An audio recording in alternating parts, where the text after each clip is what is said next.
দর্শক স্বাগত সবাইকে।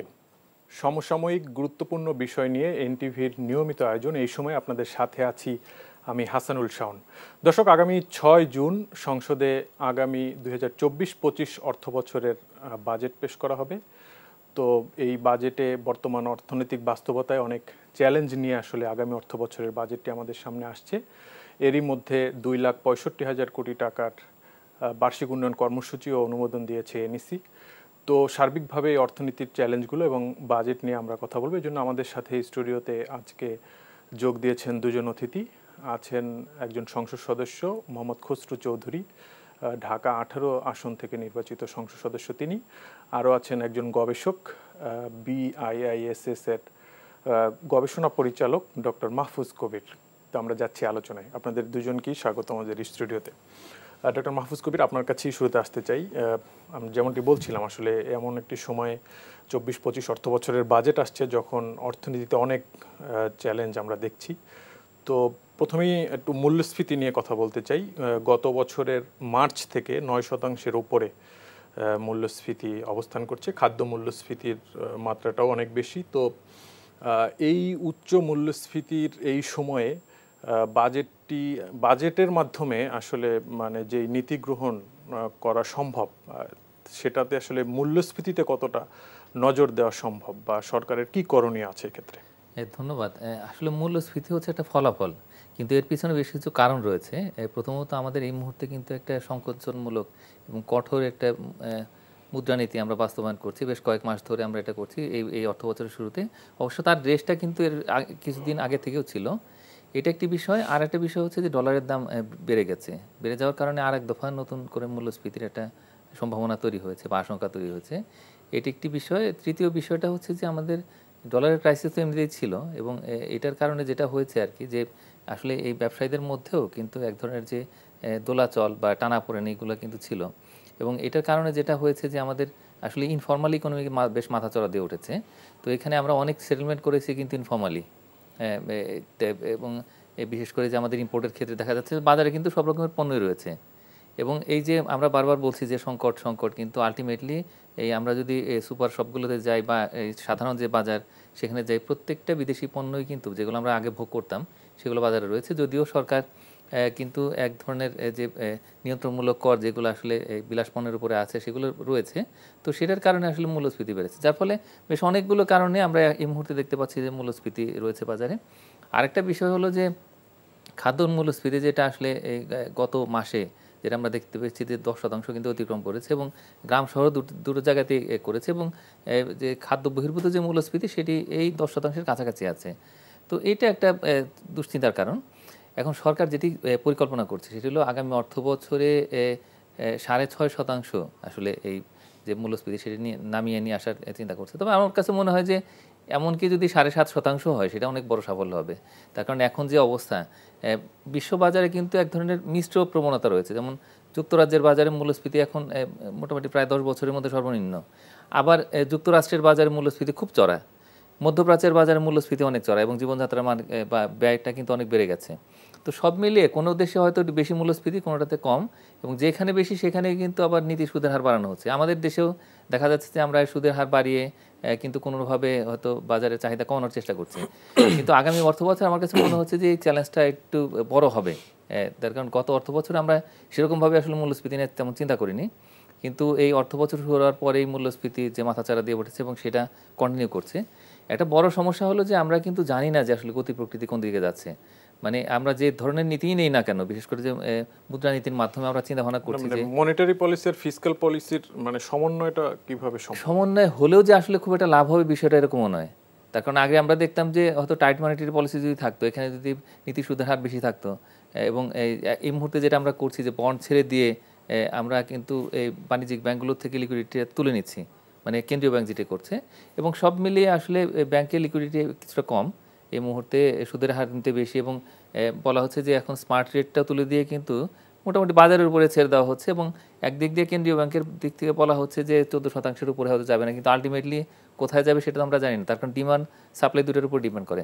তো সুতরাং এখানে আসলে এই কঠোর একটা সংকোচনমূলক মুদ্রানীতি যদি আসলে ট্রান্সমিট হয় আমাদের ফিসক্যাল পলিসিতে বা সমন্বয় যদি হয়, তারপরেও কিন্তু আসলে খুব একটা ওরকম নিশ্চয়তা নেই যে আসলে মূল্যস্ফীতি কমবে, তার কারণ ডলারের রেট যেহেতু বেড়ে গেছে, 117 টাকা হয়েছে এবং কার মার্কেটে তো আর একটু বেশি।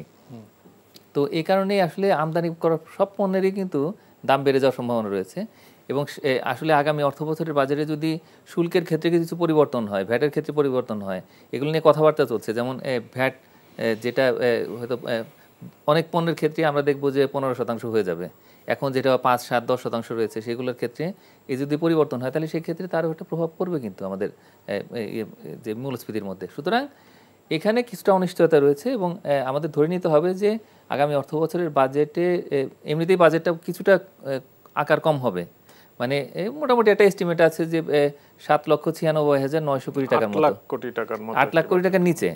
তো এই অবস্থায় যদি এমনিতেই কন্ট্রাকশনারি মনিটারি পলিসি আবার কন্ট্রাকশনারি ফিসকাল পলিসি হলে তাহলে সেই ক্ষেত্রে আমরা হয়তো ওইরকম সুফল নাও পেতে পারি মূল্যস্ফীতির দিক থেকে। জি, আপনার কাছে আবার আসবো জনাব খসরু চৌধুরী, আপনারা তো জনগণের প্রতিনিধিত্ব করেন। আসলে এই চড়া দ্রব্যমূল্যে আমরা দেখছি যে আসলে মূল্যস্ফীতিকে অনেকটা উস্কে দিচ্ছে এখন, মানে সেক্ষেত্রে বাজার সিন্ডিকেটের অভিযোগ আছে, বাজার ব্যবস্থাপনার ত্রুটির কথা বলা হয়। তো মানে জনগণের আসলে অবস্থাটা কি এখন, এবং মানে সেই জায়গায় বাজার ব্যবস্থাপনাটার ব্যাপারে আপনাদের কোনো পরামর্শ আছে কিনা? জি, ধন্যবাদ। আসলে হ্যাঁ, ব্যাপারটা একসময় সিন্ডিকেট যে কথাগুলো বলা হতো, সে সিন্ডিকেট আসলে আমরা দেখলাম যখন আমরা নিজেরা প্র্যাকটিক্যালে যাওয়ার চেষ্টা করলাম, আসলে সিন্ডিকেটটা ওরকম না। এটা হলো যে ডলার যখন স্ট্রং হয় তখন টাকাটা উইক হয়। যে আপনি যদি 117 টাকা পান $1 সমান সমান, তো আপনি যদি কোনো কিছু ইম্পোর্ট করতে গিয়ে যান সেক্ষেত্রে মূল্যস্ফীতি তো আপনি ধরে রাখতে পারবেন না, কেন সে আপনি তো অটোমেটিক আপনি ইকুইভ্যালেন্ট করতে হবে। ইকুইভ্যালেন্ট যখন করতে যাবেন তখন কিন্তু আপনি দেখবেন যে আপনার যে কোনো পণ্যের দাম কিন্তু আপনি বেড়ে গেছে লোকাল টাকার উপরে। তো সেই ক্ষেত্রে আসলে সিন্ডিকেট বলে যে সিন্ডিকেট ওরকমভাবে আমরা দেখছি না। হ্যাঁ, টুকটাক আছে যারা আপনার এলাকায় থাকে, তারা চেষ্টা করে যে পাইকারিতে কিনে তাকে আবার এটাকে একটু বেশিতে বিক্রি করে আলটিমেট ভোক্তার কাছে যেতে যেতে একটা হয়তো একটা পর্যায়ে যায়, সেখানে একটা হয়তো বেশি হয়। কিন্তু আসল যে জায়গাটা হলো সে জায়গাটা হলো যে আমরা আমাদের টাকার মানটাকে কন্ট্রোল করা দরকার। আর কন্ট্রোল করতে গেলে আপনাকে ডলার রিজার্ভ করতে হবে বেশি। আপনি যদি আয়ের চেয়ে ব্যয় বেশি করেন তাহলে কখনোই কিন্তু আপনি কোনো কিছুই কন্ট্রোল করতে পারবেন না, আপনাকে ধার দেনার মধ্যেই থাকতে হবে।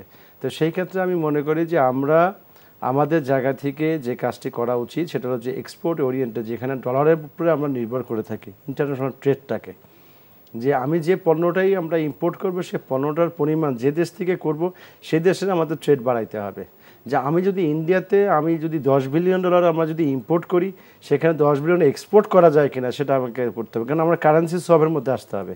কারেন্সি সোয়াপ যদি আমরা করতে পারি সেক্ষেত্রে হয়তো আমরা এই মুদ্রাস্ফীতি বা মূল্যস্ফীতি এগুলো আমরা অনেকটাই আমাদেরকে হাতের নাগালে নিয়ে আসতে পারবো। সেক্ষেত্রে মানে একটা অভিযোগ আছে, মানে বাজার ব্যবস্থাপনার ক্ষেত্রে আমরা যেটা শুনি যে আমাদের দেশে যে উৎপাদিত পণ্যগুলো সেগুলো বিভিন্ন বড় বাজারে আসা পর্যন্ত পরিবহন খাতে অনেক চাঁদাবাজির একটা অভিযোগ পাওয়া যায়, বা বিভিন্ন বাজারে বাজার কমিটি থেকে শুরু করে মানে বিভিন্ন ধরনের চাঁদাবাজি যে, এবং এই পরিবহন খাতে নৈরাজ্য, মানে সবগুলোরই তো প্রভাব আলটিমেটলি পণ্যের একটা সবজির উপরে পড়ছে বা অন্য একটা চালের উপরে পড়ছে।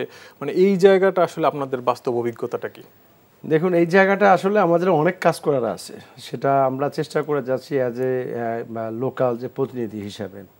তা আমরা দেখেছি যে এই সরকারি যে জায়গাগুলো আছে সেই সরকারি জায়গাগুলো যদি তারাকে উদ্ধার করে নিয়ে যায়, তাদের আয়ত্তে নিয়ে যায়, তাহলে কিন্তু আপনারা দেখবেন যে তারা যদি আপনার মনে করেন ডাকের মাধ্যমে বাজার দেয়, আপনার তাদের নিয়ন্ত্রণে থাকে, এবং যারা দোকান নিবে সে দোকানের একটা ভাড়া থাকবে, সে ভাড়াটার মধ্যে আপনার কোনোভাবে কেউ এসে আপনার আবার বাড়তি যে টাকাটা আপনাকে আরোপ করা বা একটা প্রেশার দেওয়া, যেগুলো লোকাল কিছু লোক থাকে যারা কালেক্টর হিসেবে থাকে, তারা কিন্তু চেষ্টা করে যে ওদের যে টাকাটা সেই টাকাটার উপরে আর একটা আরোপ করা। সেই টাকাটা যখন আপনাকে যেখানে আপনার ইমপ্লিমেন্টে যাবে কস্টিং বেড়ে যায়, তখন কস্টিংটা বেড়ে যায়। মনে করেন আপনার একটা দোকান থেকে যদি ডেইলি 400 টাকা দিতে হয়, 300 টাকা দিতে হয়, তাহলে সেই ক্ষেত্রে আপনার অটোমেটিক আপনার সেই যে গুডসটা আপনি বিক্রি করবেন, আপনার শাকসবজি বিক্রি করেন আর আপনার মাছ বিক্রি করেন, আপনার সব কিছুতেই কিন্তু ওইটাকে যোগ করে আরও বেনিফিট ধরে কিন্তু আপনাকে বিক্রি করতে হবে। আলটিমেট যে ভোক্তা আছে, আমরা যারা ক্রয় করে খাই বা আমাদের জনগণ যারা ক্রয় করে খায়, আলটিমেট তারা কিন্তু আসলে এই সাফারারটা বেশি। তো তো এটা আসলে কতটুকু কন্ট্রোল করা যাবে জানি না, এটা তো অনেক আগে থেকে এই কাজটা হয়ে আসতেছে। তো তারপরেও এখানে আমাদের বাণিজ্য মন্ত্রণালয় থেকে এবং আমরা যারা লোকাল আছি, লোকাল থেকে আমরা পুলিশের মাধ্যমে, আমাদের প্রশাসনের মাধ্যমে আমরা চেষ্টা করে যাচ্ছি প্রতিনিয়ত। তো এখানে যেটা বললাম যে আপনার সরকারি জায়গাগুলো, যে জায়গাগুলোতে দখল করে এই কাজগুলো করা হয়, যে সেই যার যার জায়গা, রাজুকের জায়গা থেকে রাজুকের জায়গা, আপনার পানি উন্নয়নের বোর্ডের যদি জায়গা থেকে পানি উন্নয়নের বোর্ড থেকে যার যার জায়গা সে যদি তুলে নেওয়া হয়। আর যদি একটা জায়গা একটা যদি জায়গা ব্যবস্থা করা হয়, সেটা হলো যে বাজারের জন্য সিটি কর্পোরেশন চিন্তা করে যে না আমি এই জায়গাটাকে দিলাম, আমি হলিডে মার্কেট করলাম, নাইট মার্কেট করলাম, বা ডেইলি বেসিস যে আমরা দৈনন্দিন প্রয়োজনীয় যে শাকসবজি থেকে শুরু করে যে বাজার, সেগুলোর জন্য একটা মার্কেট করলাম। সেই মার্কেটে ডাক হতে পারে, ডাকের মাধ্যমে যদি করে গভর্নমেন্ট বা আমাদের যে সিটি কর্পোরেশন, সেটা যদি আপনি কন্ট্রোল করে, তাহলে আমার কাছে মনে হচ্ছে যে যেটা আপনার লাগামহীনভাবে যেটা বাড়া, সেই লাগামহীনকে ধরে রাখা সম্ভব। কারণ আমরা রাজনীতি করতে গিয়ে অনেক কিছু দেখা গেছে আমরা কন্ট্রোলের মধ্যে আনতে পারি না। তো সেই জিনিসটা আসলে এটা সম্ভব একটা পলিসির মাধ্যমে। এই পলিসিটা করলেই আমার কাছে মনে হচ্ছে যে আমরা যে অবস্থানে আছি সেই অবস্থান থেকে অন্তত 5 to 10% আমরা একটু লাগাম ধরে রাখতে পারব। জি, মানে বাজার ব্যবস্থাপনা আর উন্নত কথাটা।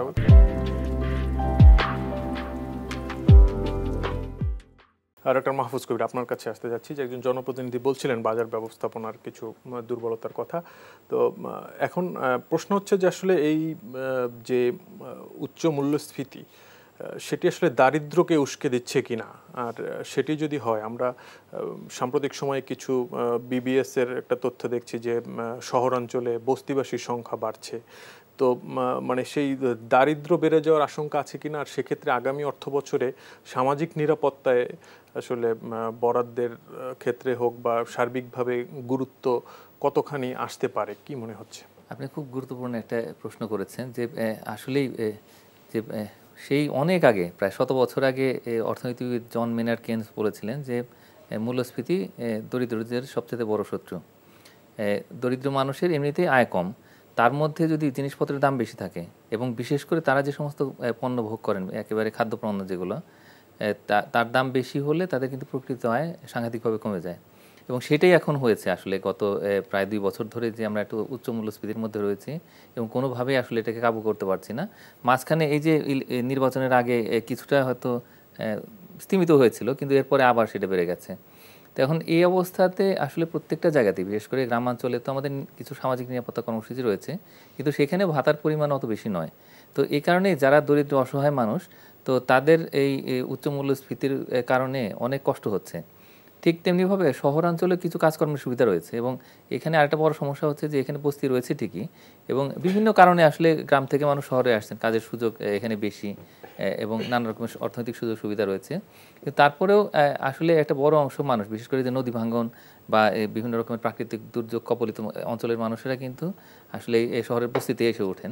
সবচেয়ে বেশি আসছেন এখন বরিশাল থেকে, বিবিএস এর তথ্য অনুযায়ী। হ্যাঁ, ওইটাই, ওই অঞ্চলটাতেই, মানে দক্ষিণ বাংলা থেকেই কিন্তু আসলে মানুষ মূলত এই যে ঢাকা শহর বা বড় যে শহরগুলো আছে সেগুলোর বস্তিতে এসে ওঠেন এবং এখানে তারা বেশ এটা দরিদ্রের চক্রের মধ্যে বাস করতে থাকেন। এখন এই শহরাঞ্চলে কিন্তু মোট যে আমাদের সামাজিক নিরাপত্তা বেসরকারি কর্মসূচি যে বরাদ্দ, তার মাত্র 15% এই শহরাঞ্চলগুলোতে আছে।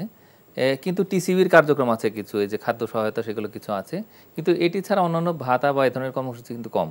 তো এই কারণেই এই দরিদ্র মানুষেরা শহরে কিছু কাজকর্মের সুযোগ পান, কিন্তু আলটিমেটলি তারা কিন্তু এই যেহেতু সামাজিক নিরাপত্তা কর্মসূচি কম এখানে, এই কারণে তারা একটা বড় রকমের আর্থিক বা সামাজিক নিরাপত্তাহীনতার মধ্যে থাকেন।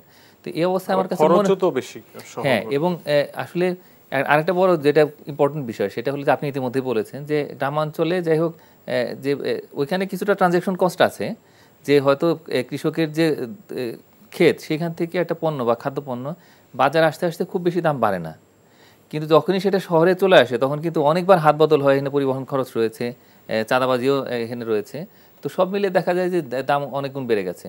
তো এই অবস্থায় গ্রামের থেকে শহরে মানুষ আসার পরে অনেক গুণ বেশি দামে আসলে তাদেরকে শহর অঞ্চল থেকে খাবার কিনতে হয়। তো এইটা মানুষের কষ্টটা বাড়িয়ে দেয় এবং আমি মনে করি যে এই কারণেই আগামী অর্থ বছরের বাজেটে আসলে এই শহরের মানুষদের জন্য যে সামাজিক নিরাপত্তা কর্মসূচি সেটা বাড়াতে হবে এবং সেইখানে নতুন কিছু কর্মসূচি আমাদেরকে যোগ করতে হবে।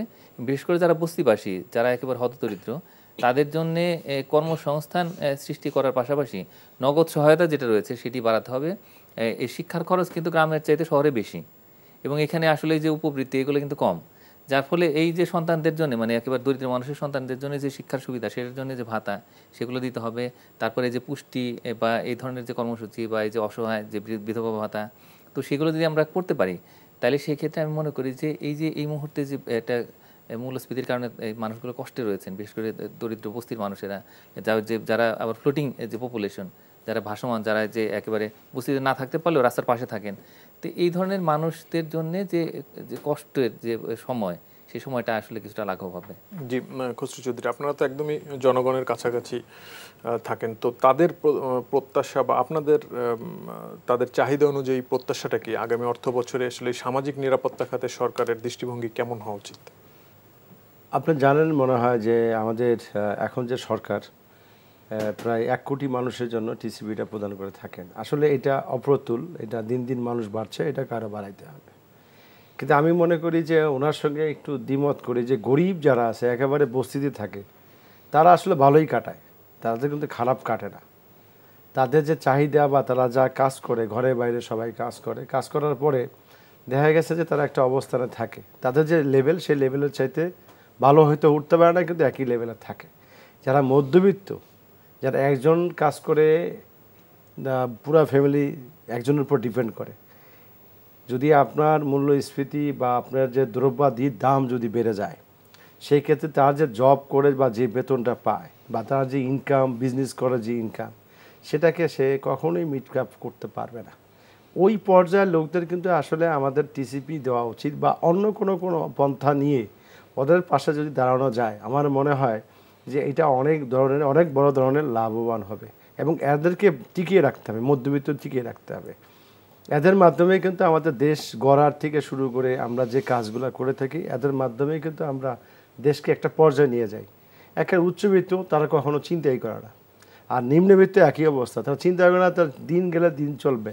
কিন্তু মধ্যবিত্তটাকে আমাদেরকে বেশি প্রায়োরিটি দিয়ে আমরা যদি কাজ করা যায় এবং সেখানে কি সমস্যাটা আছে সমস্যাটা বের করে তাদেরকে যদি আমরা পাশে দাঁড়াই, সেই ক্ষেত্রে আমরা চাউল ডাল অথবা আমরা কোনো ইনসেন্টিভের মাধ্যমে যদি আমরা কোনো দাঁড়াই, আমার মনে হয় যে এই জায়গাটাতে আমাদের কাজ করা উচিত। এই জায়গাটা কাজ করলে আপনার অন্তত জনগণ ভালো থাকবে। আর যে কর আরোপ আমরা করতেছি, করটা দিচ্ছি আমরা বাজেট সামনে, যে করটাও কিন্তু একটা লিমিটেডের মধ্যে থাকতে হবে। কিছু কিছু আইটেম, যে আইটেমটা আমাদের নিত্য প্রয়োজনীয়, ওখানে আমাদের করটা জিরোতে চলে আসতে হবে। আর যেগুলো আমরা প্রসাধনী আছে সেখানে বাড়াই দেখ না, 200 গুণ 300 গুণ 400 গুণ বাড়াই দেখ না। তো এইভাবে বর্তমানেও আমদানি মানে বিলাস পণ্য আমদানিতে নিরুৎসাহিত করা হচ্ছে এই ডলার সংকটের কারণে। গত 1.5-2 বছর যাবত যেটা আছে সেটাও কিন্তু আমাদের ম্যাক্সিমাম, যেটা আমাদের নেত্রী বলেছেন, মাননীয় প্রধানমন্ত্রী জননেত্রী শেখ হাসিনা বলেছেন, এক টুকরো জায়গা থাকলে সে জায়গাতে শাকসবজি থেকে শুরু করে যা যা লাগানো যায় সেটাকে ইউজ করার জন্য এই পদ্ধতি চলে আসতে হবে। 7 পর্যন্ত আপনার কাজে লাগাইতে হবে। তাহলে আপনি দেখবেন যে আপনি একটা যদি আপনার এই কৃষিক্ষেত্রে একটা বিপ্লব হয়, তাহলে খাবার দাবার যদি ঠিক থাকে বাদবাকিটা হয়তো চালানো যাবে। তো সেই ক্ষেত্রে আমাদের আসলে চিন্তা ভাবনা, মোটিভেশন বা মোটিভেট যেটাই আমরা করতে চাই সেটা একটু ভিন্ন ধারায় আমাদেরকে এলাকায় এলাকায় করতে হবে।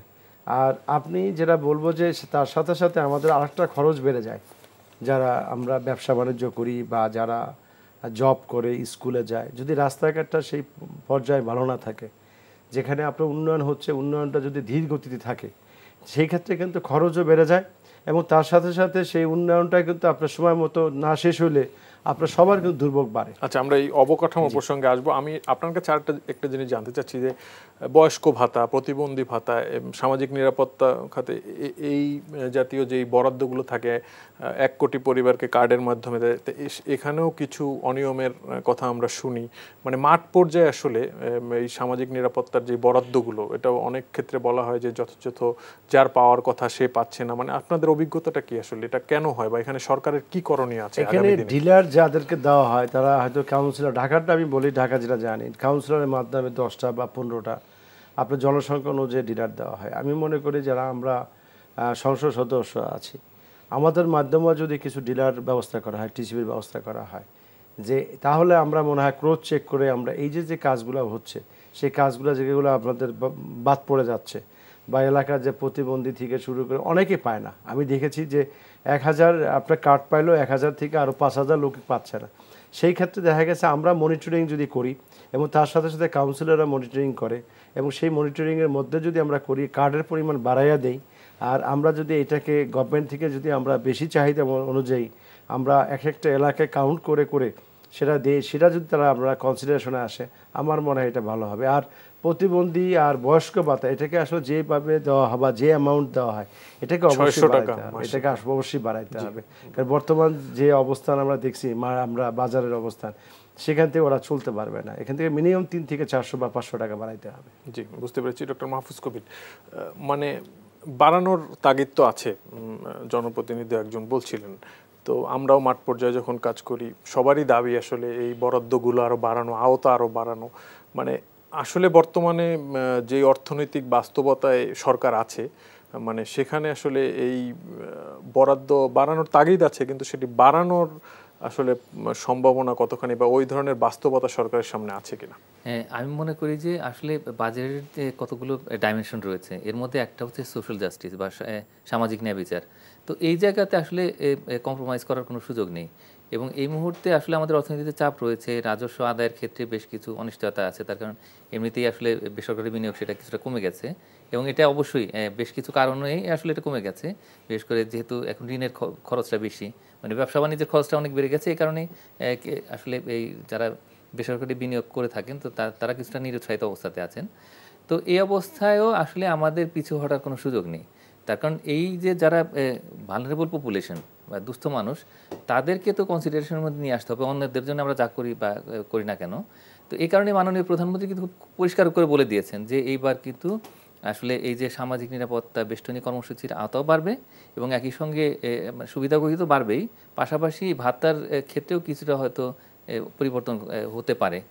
এটা একটা বিষয়। আর একটা হলো যে IMF তারা নানা রকমের সংস্কারের কথা বলছে, তারা সরকারের ব্যয় সংকোচনের কথা বলছে, কিন্তু একটা জায়গাতে তারা খুব পরিষ্কার, তারাও বলেছে যে এবার সামাজিক নিরাপত্তা বেষ্টনীর কর্মসূচির আওতা বাড়াতে হবে এবং ভাতার পরিমাণও বাড়াতে হবে। যার ফলে কিন্তু এই IMF তো নানা রকম শর্ত দিচ্ছে, পরামর্শ দিচ্ছে এবং সরকারের যে দৃষ্টিভঙ্গি এবং IMF-এর দৃষ্টিভঙ্গির ভিতরে তেমন কোনো পার্থক্য নেই। সুতরাং আমি মনে করি যে এই বছর এই জায়গাতে আসলে বরাদ্দ বাড়বে এবং উপকারভোগী সংখ্যা বাড়বে। আরেকটা বিষয় হলো যে এই মুহূর্তে মানে এই যে বিদায়ী অর্থ বছরে কিন্তু 1,26,000 কোটি টাকার একটা বিশাল সামাজিক নিরাপত্তা কর্মসূচি রয়েছে। এটা অবশ্যই দেশের যারা অসহায় বঞ্চিত দরিদ্র মানুষ তাদের জন্য করা, এবং সরকারও তো কিন্তু বুঝতে পারছে যে এই মূল্যস্ফীতির কারণে আরও কিছু মানুষ নতুন করে আসলে ঝুঁকির মধ্যে পড়ে গেছেন এবং এই কারণেই আসলে IMF-এর দিক থেকে এবং সরকারের দিক থেকে একটা ইতিবাচক দৃষ্টিভঙ্গি রয়েছে। সুতরাং আমি মনে করি যে এখন আর তেমন কোনো সমস্যা নেই, টাকার জোগাড়টা হয়ে যাবে। মানে যদি ইন প্রিন্সিপাল অ্যাগ্রি করেন আর কি, সরকার অ্যাগ্রি করছে এবং একই সঙ্গে আসলে IMF যারা বিভিন্ন পরামর্শ দিচ্ছে তারাও করছে, তো সুতরাং আমি মনে করি যে আগামী অর্থ বছরে এই জায়গাটা আরও সম্প্রসারিত হবে। সেক্ষেত্রে মানে আপনি সংস্কারের কথা বলছিলেন, মানে সেই প্রক্রিয়া রাজস্ব খাত থেকে যদি আমরা চিন্তা করি আর্থিক খাতে, মানে সেই প্রক্রিয়া আসলে অগ্রগতি কতখানি দেখছেন? এটা আসলে তো হঠাৎ করে হবে না, তার কারণ রাজস্ব আদায়ের ক্ষেত্রে আমাদের সংস্কারের এই তাগিদ তো দীর্ঘদিনের। না, তাগিদ রয়েছে, কিন্তু আসলে আমাদের প্রাতিষ্ঠানিক জায়গা থেকেও তো একটা পরিবর্তন লাগবে। মানে বিশেষ করে শুধুমাত্র যদি বলে দিই NBR-কে যে এটা করো ওটা করো, ওপর দিক থেকে চাপিয়ে দিই, তাহলে তো আর হবে না। যে কারণে আমরা আসলে পারিনি।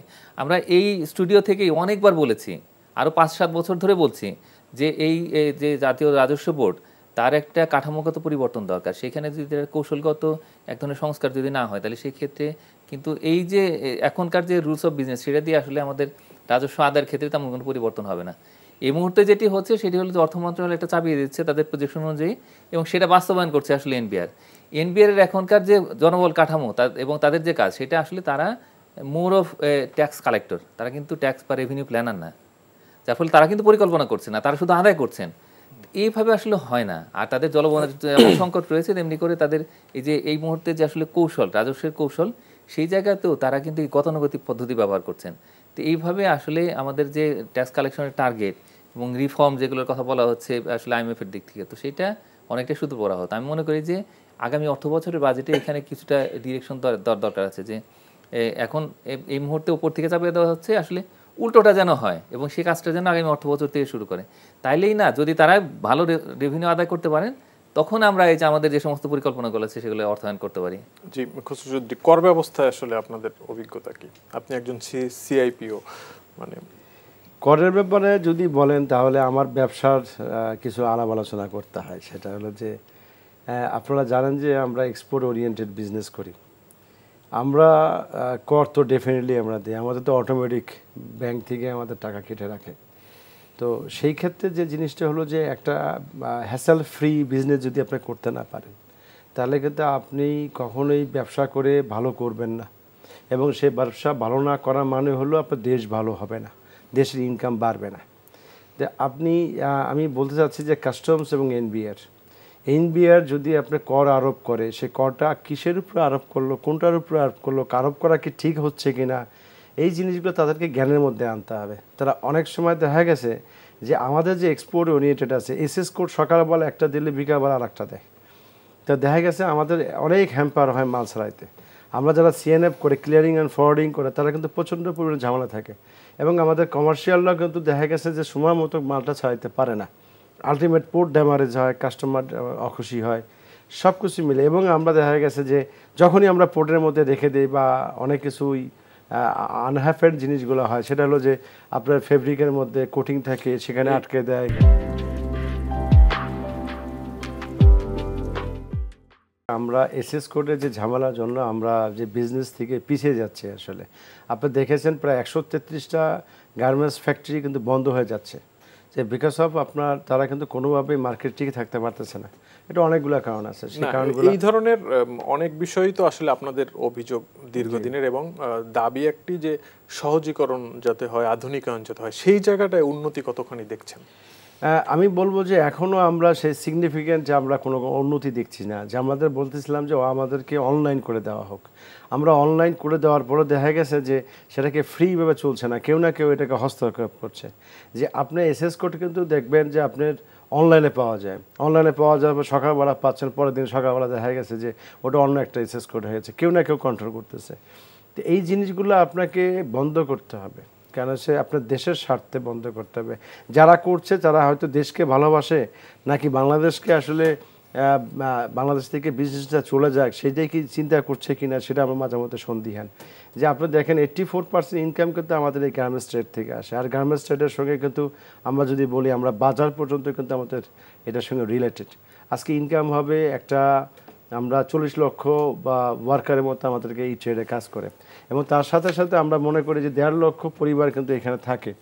আর 1.5 লক্ষ পরিবার যদি মনে করেন কোনোভাবে কোনো ক্ষতিগ্রস্ত হয়, তাহলে কিন্তু আপনি কোনো জায়গায় টিকে থাকবেন না। তো সেই ক্ষেত্রে আমি বলবো যে এই জায়গাটাতে বেশি বেশি সময় দিয়ে, এমফাসাইজ দিয়ে আপনাকে একটা পর্যায়ে নিয়ে আসতে হবে। এটা হলো আমার কথা। আর কর আরোপ যে জিনিসটা আমি বলছি, যে কর আরোপ আপনারা ডেফিনেটলি করবেন, যেগুলা করা উচিত সেগুলোর উপরে করবেন।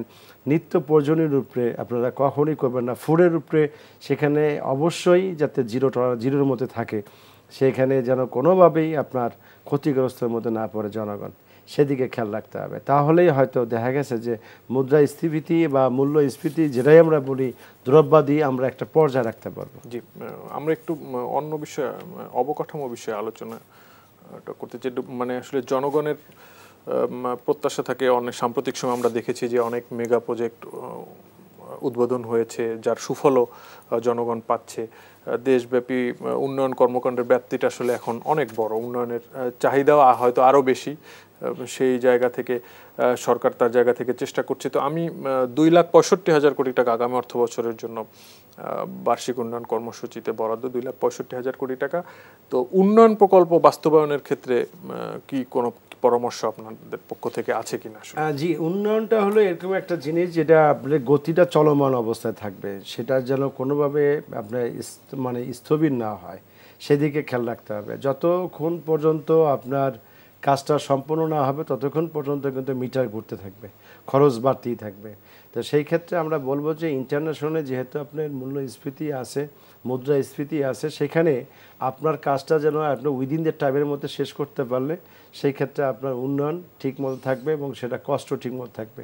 আপনি দেখেছেন অনেকগুলো মেগা প্রকল্প যেগুলো আপনাকে আবার নতুন করে বাজেট তৈরি করতে হয়েছে, খরচ বেড়ে গেছে, বাজেট তৈরি করতে হয়েছে। তা আমি আমার এলাকার কথা বলি, আপনি দেখেছেন যে আমার এলাকাতে যে 12টি ওয়ার্ড আছে, 12টি ওয়ার্ডের আমাদেরকে উন্নয়ন চলছে সিটি কর্পোরেশনের মাধ্যমে। আবার একনেকে একটা বড় অ্যামাউন্ট আমাদের মাননীয় প্রধানমন্ত্রী জননেত্রী শেখ হাসিনা উনি আমাদেরকে দিয়েছেন, সেই কাজের উপরে কাজ চলছে, আর্মির মাধ্যমে কাজ করছে। আমরা দেখেছি যদি কাজটা যদি ডে নাইট করা হয় তাহলে কিন্তু আপনার জনগণের ভোগান্তিও কমে, এবং সেই ক্ষেত্রে আমার কাছে মনে হচ্ছে যে আপনার খরচও কমে যাবে এবং তাড়াতাড়ি কাজটা শেষ হয়ে যাবে, জনগণ উপকৃত হবে, দ্রুততার সাথে কাজটা শেষ করতে হবে, করার বিষয়ে তাহলে আপনার বাজেটও ঠিক থাকবে। আর যত লেন্দি করবেন, আজকে 117 টাকা হয়েছে, কিছুদিন আগে কিন্তু 110 টাকা ছিল, 117 টাকা যখন আপনার কস্টিংটা চলে আসছে, তো সেই ক্ষেত্রে যারা কন্ট্রাক্ট নিয়েছে, কন্ট্রাক্টরটা তো আপনি দেখবেন যে কাজ ফলাইবে, তো যখন পালাইয়ে যাবে তখন কিন্তু কাজটা সম্পূর্ণ হবে না, তখন কিন্তু আরো প্রবলেম হবে। তো সেই ক্ষেত্রে আমাদের সময়ের মধ্যে যেন কাজটা হয়, যথাসময়ে যাতে কাজগুলো শেষ হয়। ডক্টর মাহফুজ কবির, উন্নয়ন প্রকল্প বাস্তবায়ন বা প্রকল্প নেয়ার ক্ষেত্রে আগামী অর্থবছরে বর্তমান অর্থনৈতিক বাস্তবতায় আসলে সরকারের করণীয়? হ্যাঁ, সরকার কিন্তু করণীয় সম্পর্কে কিছুটা ইন্ডিকেশন দিয়েছে, যে বিশেষ করে মাননীয় প্রধানমন্ত্রী কিন্তু পরিষ্কার করে বলে দিয়েছেন এবং খুব কনসিস্টেন্টলি এটা বলছেন যে একটু কম গুরুত্বপূর্ণ বা অপ্রয়োজনীয় যে সমস্ত প্রকল্প সেগুলো যেন না নেওয়া হয়, এবং এডিপির মধ্যে সেরকম করেই আসলে প্রজেক্টগুলো লিস্ট করা আছে। কিন্তু একটা বড় সমস্যা হয় কি, যে সারা বছর ধরে তো একনেক চলতে থাকে, প্রতি সপ্তাহে একনেকের মিটিং হয় এবং অনেক রকমের চাপ থাকে। আসলে স্থানীয় পর্যায়ে জনপ্রতিনিধিরা কিন্তু বলে থাকেন যে এই সমস্যাগুলো হচ্ছে, বিভিন্ন রকমের ছোট বড় মাঝারি এগুলো প্রকল্পগুলো বারবার চলে আসে, তো সেইটা একটা সমস্যা তৈরি করে। কিন্তু আবার একই সঙ্গে এটাও সত্য যে স্থানীয় পর্যায়ের যে মানুষের অনেক সময় দুর্ভোগের মধ্যে পড়ে, যদি একটা ব্রিজ বা একটা কালভার্ট নষ্ট হয়ে যায়, রাস্তা যদি ক্ষতিগ্রস্ত হয়, তো ওই কাজগুলো তো করতে হয়। তো এই সমস্ত কারণে জনচাহিদা এবং যে অর্থনীতির যে একটা সংকট, সেগুলোর মধ্যে কিন্তু একটা ব্যালেন্স সবসময় সরকারকে করতে হয়, এটা বাস্তবতা। তো আমি মনে করি যে এরকম ছোটোখাটো যে প্রকল্পগুলো আছে সেগুলো কিন্তু বড় রকমের মাথা ব্যথা নয়, বরং মাথা ব্যথা কিন্তু যে আমাদের কত তাড়াতাড়ি আসলে এই যে আমাদের মেগা প্রজেক্ট যেগুলো রয়েছে সেগুলো শেষ করা যায়, এবং পারলে সময়ের আগেই যেন, মানে টাইম লাইনের আগেই যেন আমরা সেটাকে শেষ করি। কি করলাম আমরা, কিন্তু পদ্মা ব্রিজ আরও 2 বছর আগে ওপেন করেছি, কিন্তু এখনও কাজ চলমান রয়েছে এবং এই অর্থ বছরের মধ্যে আসলে এটাকে শেষ করতে হবে। তো এই জিনিসগুলো কিন্তু একটা সমস্যার বিষয়, যে আমাদের ঠিক যখনই আমরা কাজ শেষ করব সেটা টাইম লাইনের মধ্যেই যেন শেষ করি। এবং রূপপুর পারমাণবিক যে বিদ্যুৎ প্রকল্প, সেটা একটা বিশাল মেগা প্রজেক্ট, তো সেটাও দেখা যাচ্ছে বিভিন্ন জটিলতার কারণে সেটা দীর্ঘায়িত হচ্ছে, এবং এটার কারণে যেটা খসরু ভাই বললেন যে কস্ট এসকেলেশন হচ্ছে। তো এই জিনিসগুলো কিন্তু আসলে কাম্য না, এমনিতেই একটা সংকট রয়েছে, তার মধ্যে যদি এই যে আরও আমাদের সময় দীর্ঘায়িত করি, তাহলে সেক্ষেত্রে কিন্তু অনেক বড় একটা কস্ট বার্ডেন তৈরি হয়। তো এখন কিন্তু মেগা প্রকল্পগুলোকে নিতে হবে, চলমান রাখতে হবে, তার কারণ এটাই হচ্ছে আমাদের অর্থনীতির ভবিষ্যৎ। 2031 সালের মধ্যে আমরা একটা উচ্চ মধ্যম আয়ের দেশে যেতে চাই। 2041 সালের মধ্যে যে মাননীয় প্রধানমন্ত্রী ঘোষণা করেছেন যে এটা উন্নত দেশের কাতারে আমরা যাব, তো এটার জন্য তো আসলে মেগা প্রকল্পই দরকার। এবং সামনের দিনগুলোতে আরও প্রকল্প আসবে, ইসলামিক ডেভেলপমেন্ট ব্যাংক এবং একই সঙ্গে চায়না থেকে একটা বড় অঙ্কের হয়তো অনেকগুলো এই যে ব্রিজ বা এই যে রাস্তাঘাট এগুলোর জন্য আসলে ঋণ নেওয়া হবে। বিশ্ব ব্যাংক আছে, IMF-এর কাছ থেকে তো আমরা নিচ্ছি। তো এইভাবে করে কিন্তু, বা এশীয় উন্নয়ন ব্যাংক থেকেও আমরা একটা বড় আকারের হয়তো লোন নিব।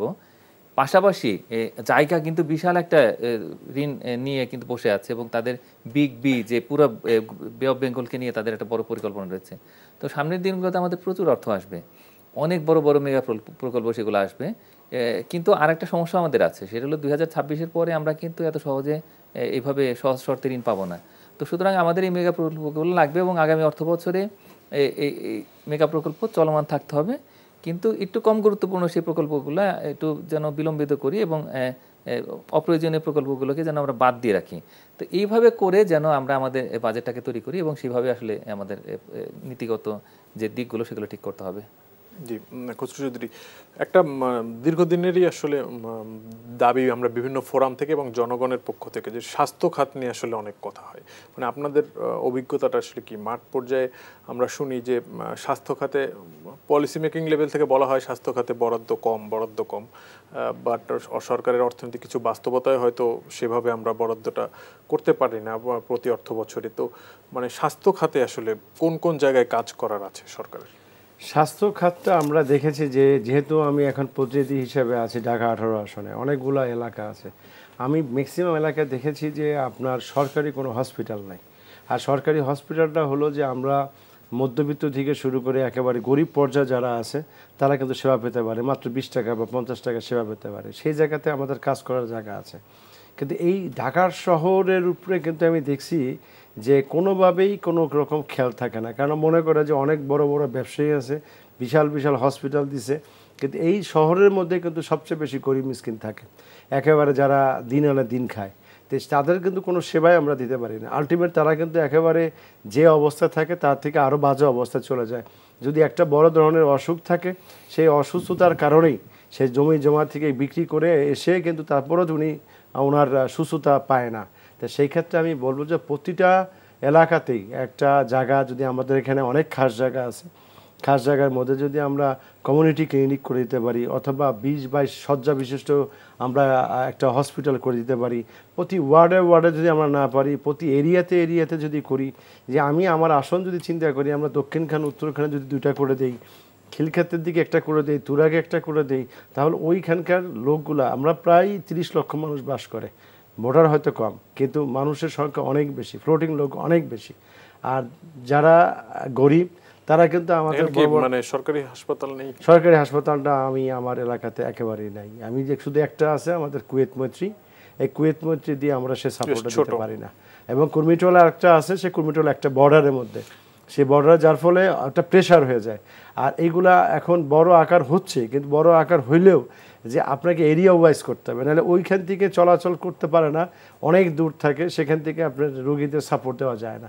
এই জন্য এলাকা ছোট করে যদি করা যায়, তাহলে আপনাদের দেখা গেছে যে ওই এলাকার লোকগুলা, লোকাল যারা আছে, গরিব যারা আছে, তারা কিন্তু সেবা পেতে পারে। জি, মানে এটি কিন্তু একটি মানে খুবই আমরাও এই অভিজ্ঞতা দেখি আসলে, মানে চিকিৎসার সুচিকিৎসা নিতে গিয়েও আসলে অনেকে সর্বস্ব হারায়।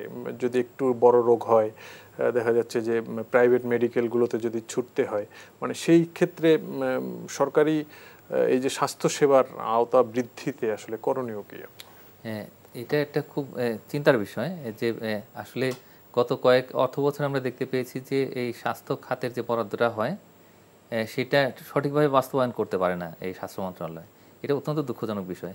অথচ দেশের মানুষের কিন্তু এই যে রোগের ভার সেটা বাড়ছে, বিশেষ করে কোভিড-19-এর পরে মানুষ কিন্তু আরও বেশি অসুস্থ হয়ে পড়ছেন আস্তে আস্তে। তার কারণ এটা একটা বিশাল ধকল গেছে, এটা আমরা বুঝতে পারছি না।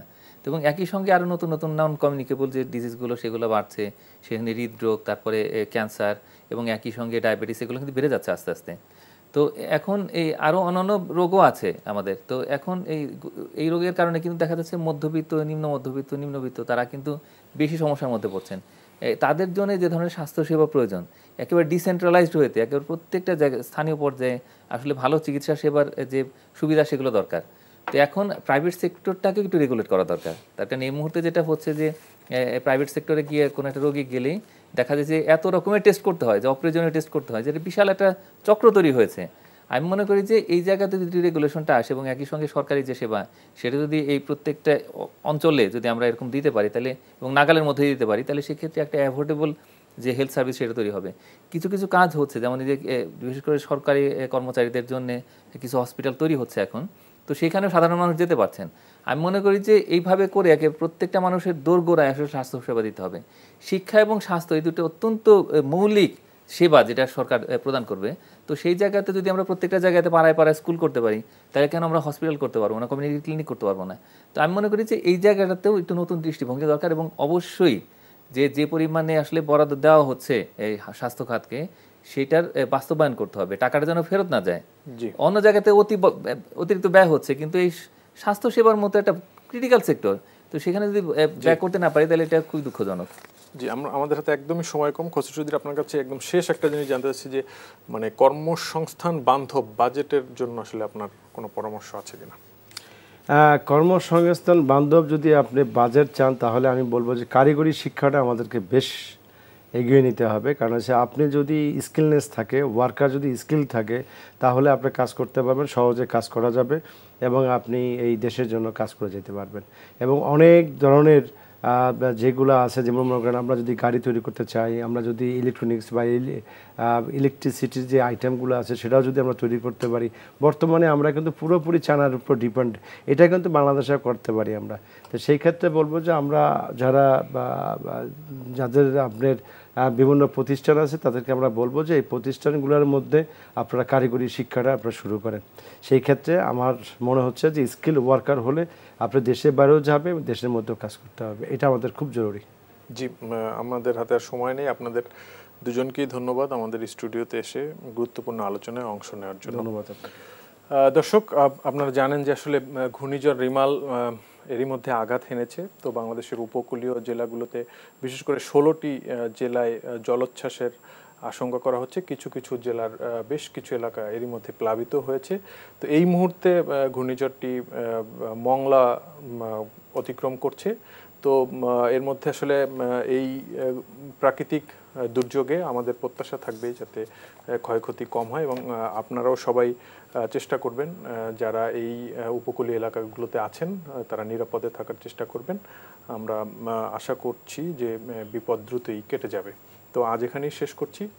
সবাই ভালো থাকবেন, সুস্থ থাকবেন, আর আমাদের এই অনুষ্ঠানটি পুনরায় দেখতে ভিজিট করুন এনটিভির অনলাইন www.ntvbd.com এই ঠিকানায়। শুভরাত্রি।